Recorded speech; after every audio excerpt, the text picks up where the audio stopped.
A good setup is a clear setup. If you're going to do a filler, bread needs to be the same.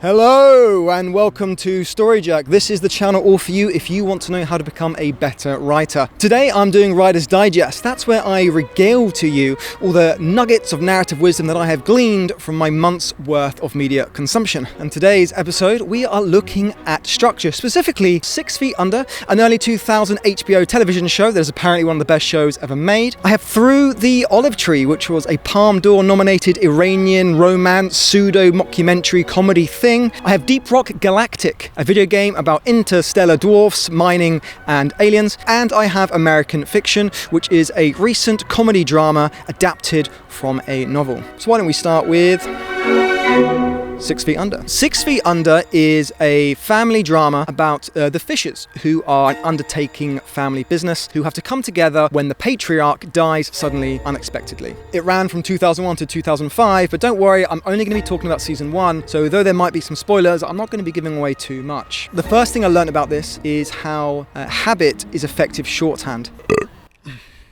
Every episode has 2 reoccurring things. The first scene of the episode is someone dying. Hole in one!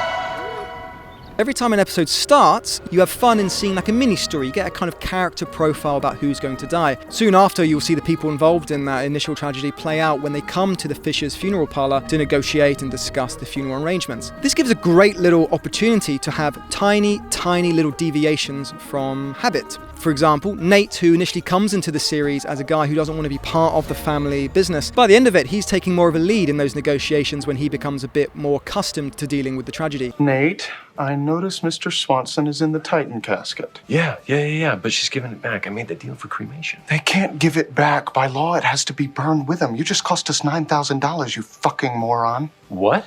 David, on the other hand, has had his life set out for him. At the start of the series, he is much more serious. Is this what you do all the time? Sell people their own graves? Well, yes, sir. This is my job. As it moves on and his personal life goes into disarray, you can see how that bleeds out into those meetings with the customers.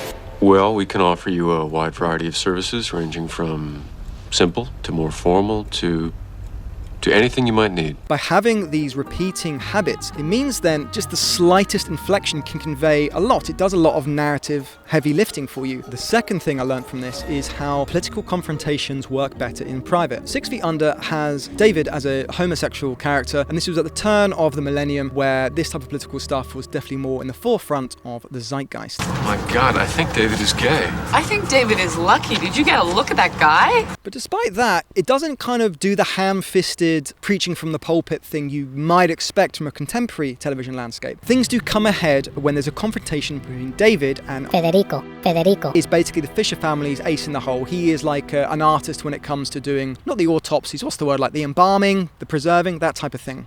Nate! What's up?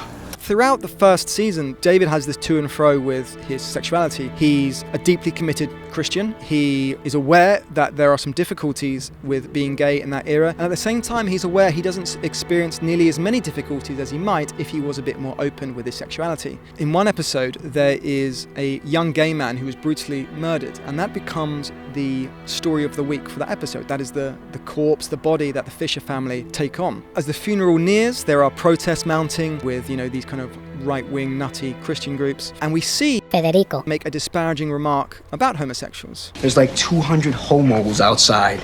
Oh, shit. There's this one guy, he's dressed like Jackie Kennedy. You think this guy's mother really needs to see that today? There is this confrontation between David and Federico. David starts to proudly defend himself. Now, you think the family wouldn't want all of that coming in here, you know?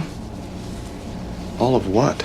But there's 2 interesting things. First of all, it's done completely in private. It's just between David and Federico and no one else. You can imagine in a modern show there'd be this whole thing where the moment someone kind of stands up and for some political thing, it's in front of the school assembly and there's all this kind of applause. There's a show called Sex Education on Netflix. I have to admit, I couldn't even get through the first 10 minutes. I got to like a joke about avocados and I just thought, fuck this, like this is awful. And that's wonky. Like a discount avocado. Avocado! You could just hear the sounds of the bougie writing team just slapping their knees, being like, aha, we've done it! If that show was written 5 years previous, the punchline would have been something one, something two, and hummus, soy latte. If a joke like that can get 10 minutes in, that means it's gone through all the drafts of the script, it's gone through all the development meetings, it's gone through all the rehearsals, and not a single person went, hey, is this just a little bit too hacky?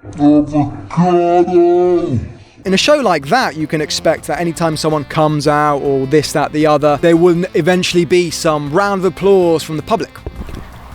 But having an audience for that character is never as satisfying than when they do it in private. David isn't doing it for some quick external validation from a group of anonymous people who already agree with his opinions. And that's why it feels so cool when David actually says what he says in that moment.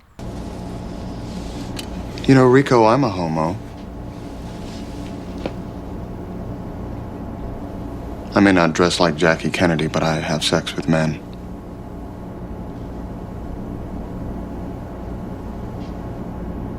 Stakes may be relative, but they're always life and death. When people say stakes are life and death, they don't mean that the character might die. They mean what would constitute death in that world. In Toy Story, what's death is Andy never playing with him again, right? Because that's like at the center of the entire belief system. In 6 Feet Under, it is about death thematically, but any premise about death means the theme is automatically about life. All of the stakes and obstacles in 6 Feet Under are not so much to do with the risks of the company going under or bankrupt, anything like that. It's actually just more to do with opening up to your family. Maybe that seems like not an interesting thing to do in a TV show, but of course, as you know from your own life, that's sometimes the hardest thing to do.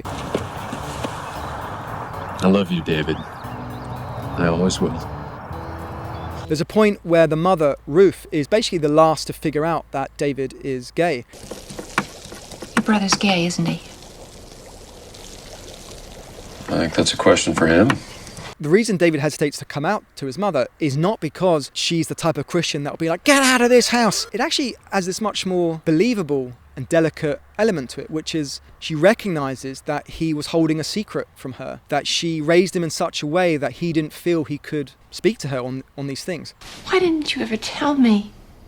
I am telling you. Before. Don't you trust me? Take Keith. Keith is David's on-again, off-again boyfriend. Everyone loves Keith. Say it again. What?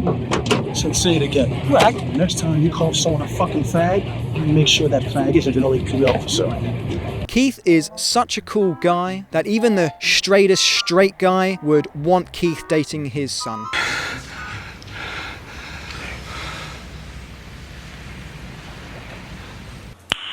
Nice. And there's a scene when David and Keith kind of go back to David's place, and David, who's been going on this kind of hedonistic spiral, turns to Keith in a bid to get him to sleep with him and says, Can't we just have sex? It doesn't have to mean anything.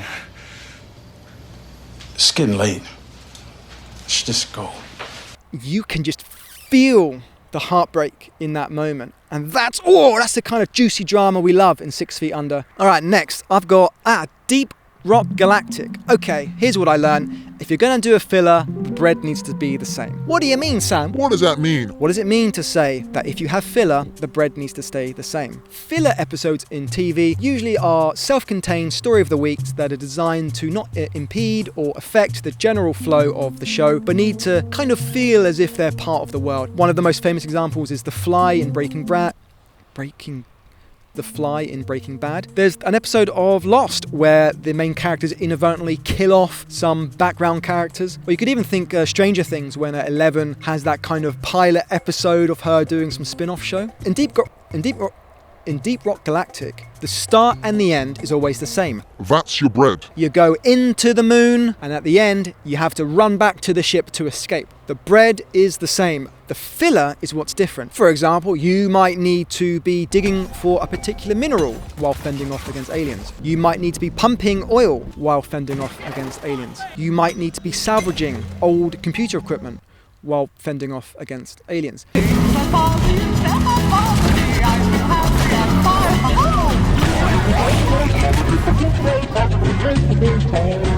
When I explain it like this. I can completely believe that it might sound like a dull and repetitive game, but what does keep it alive is that you will always have the bread to give it that kind of structural familiarity, while the filler is enough of a difference game by game to make you think, yeah, I'm not just doing the same thing over and over. Now, of course, they do other things to kind of smooth over the cracks. All the landscapes look different. There are different bugs that come out, this, that, the other. Oh shit, I just clicked through the map. Ah! So if you do have a story where the intro and the outro, am I saying that right? Outro? If you do have a story where the intro and outro is always the same, if you're just sprinkling enough of a different filler, it will feel like it's a different thing. Through the Olive Trees is a 1994 Iranian comedy mockumentary, pseudo-mockumentary thing. Right, let me try it again. Through the Olive Trees is about a director who's kind of based on the film's actual director, who goes to make a film using non-actors, and the non-actors are played by real non-actors who also do fictionalized versions of their real lives. Half the film is like a fourth wall breaking mockumentary, and the other half is like an actual drama. It sounds pretentious, it's really not. I promise you it's not. It's really fun, it's really simple. It was nominated for the Palme d'Or in 1994, but lost to Pulp Fiction. I don't know what I expect you to do with that information, but there you go. There's loads of fun with the crew trying to nail a shot and all the non-actors just missing their mark, getting their lines wrong, all that type of stuff. یادت رفته؟ جواب سلامشو بده. سلام میکنه جوابشو bede. If you enjoyed extras and you like the scenes where Ricky Gervais has to bump up against the actors, you'll love this. The main story is about Hussein, who is a Mason turned non-actor who tries to woo a actress in the movie who was orphaned when she lost everything in an earthquake. Beta! He even says he will build her a house. If that line's not going to work on a chick, I don't know what will. But during a take, Hussein will be in a position where he can talk to this girl, but he has to be careful not to intrude on the camera or speak too loudly for the microphone, and he does everything he can to persuade her to accept his marriage proposal.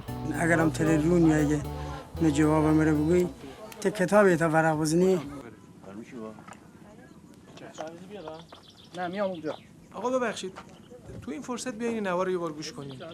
یه صدایی توشه. ببینین اشکالی نداره.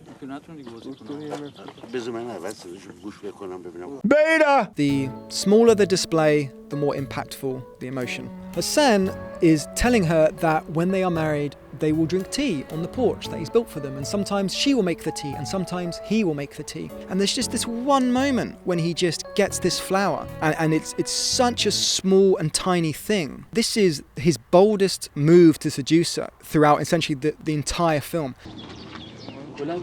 یه بار محیط چیتی پیش نمون یه بار تویتا به نظر من به ازدواج یعنی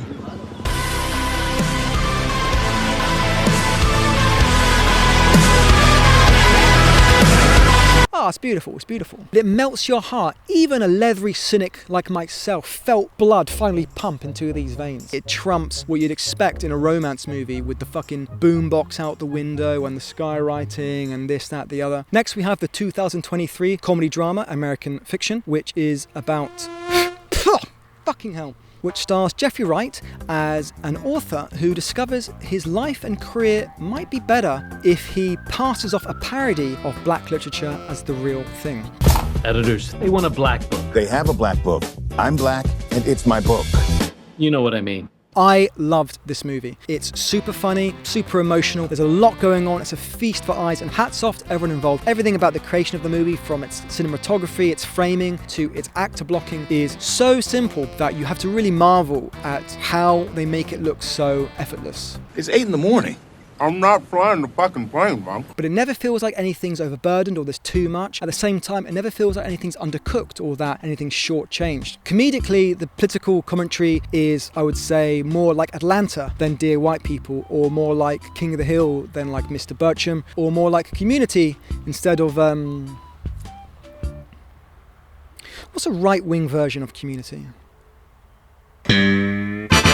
What I mean by this is it both explains and mocks both sides of the argument when it comes to black representation in literature, precisely because it's tied to a dramatic moment in the story.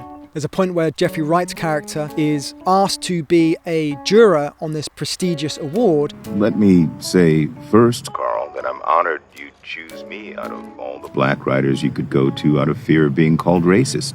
Yeah, you're very welcome. The book that's up to win is the book he wrote secretly and the book he hates because it's like this offensive parody of black literature. And he's in this awkward position of trying to get the rest of the panel to not make it win. Well, it's 2 versus 3, so... I just think it's essential to listen to black voices right now. But anyway, enough about that. What I want to talk about is its construction, because there are so many characters and all of them feel just amazing and you love spending time with them, despite the fact that most of them don't actually have that much screen time. You can't conflate depth with time. You can't assume that because you've spent a lot of time with a character, you've therefore learned enough about them to care about them. Maybe you've seen a movie where 2 people are thrown together at the start and then at the end they're like, oh, we're best friends. No, you're not. You're not best friends. You just spent 2 hours together, right? You didn't really go on like a transformative journey. The more characters you have, the more universal their stories need to be. The stories they have are things like boy meets girl, old boy meets old girl, mother has Alzheimer's. These are the bread and butter of the human experience. Yet, the way they are treated is different enough that there's enough of a subversion, enough of a fresh take that it doesn't feel like you're just getting reheated tropes. For example, you have Adam Brody playing an LA agent. I've never spoken to an LA agent. I don't want to speak to an LA agent. I don't want to go to LA at all. Hey, I'm Wiley. Nice to meet you, brother. But he feels more than just a phoned-in SNL take of an LA agent. There's enough fun characterization and good lines and actual moments of emotion. It makes you feel as if you've actually seen more. Nuance doesn't put asses in theater seats. We need a big finish. What is this? It's the seltzer you asked for. Why is it all wet? Condensation? Other people would have been happy with the low-hanging fruit, but not these guys. They picked that fruit off the ground and they turned it into cider. Delicious, sweet cider. Another reason everyone does feel believable, though, is also because the subplots are disconnected. Disconnected subplots make for dramatic ripple effects. Every subplot in a story is ultimately going to come back to what the premise is, right? Everything kind of feels like it's part of a whole. If you're listening to someone tell a story and there's a character or a subplot that really has nothing to do with anything, then you're probably listening to a story told by my mother. But ultimately, this film has something to do with being true to life, right? And in life, there are coincidences and happenstances and chance. So in order to kind of give it that grounded feel, what happens is the subplots for each character feel completely disconnected from Jeffrey Wright's mission to write this book. They all come back in at the right time to have a knock-on effect with that central mission. What's happening here is in the second act, the writer set up this kind of lovely little banquet of possibilities, and then at any point when they say, God, I need something to happen in this scene, they can just pluck one and get their creative juices flowing. You just said you didn't read it. What's your problem? Too many white people and people apparently like you devour this slop like pigs at a dumpster. I must admit, when the film started, I was a bit like, ooh, I don't think I'm going to like this. The first 20 minutes did feel like it was factory made or it had been highly processed through like studio notes. He hasn't published in years. I've written 3 novels since the last time you published. This is true. Anyway, my new book is with Echo, and my agent says they're very excited about it. Just, you're already going to Boston for the festival, right? Why don't you just stay there? Because I hate Boston. My family's there. Well, you need some time to relax. I'm fine. You're not fine. I saw you crying in your car last week. You punched the steering wheel. If you've ever read like a screenwriting book and it's all about have your character say, I want this at the bottom of page 3. It did make me worry that I was committing myself to a movie that was going to be just a bit of a bloated, pretentious take on what it's like to be a writer. However, to my absolute delight, once all the first act was done, I was presented with an absolute delightful film. And this hit home quite an obvious lesson, but it's one lesson that I personally have trouble remembering. A good setup is a clear setup. If your setup's not clear, it's not good. I'm the type of writer that's more fun in the second act. I like kind of coming up with ways to bring these things back in. With the setup, I always have more difficulty. Maybe you think my intros to my YouTube videos are too long. You tell me. So even though the first act does feel completely different from the rest of the movie, I would say it serves its purpose. I just think that word on the board is wrong.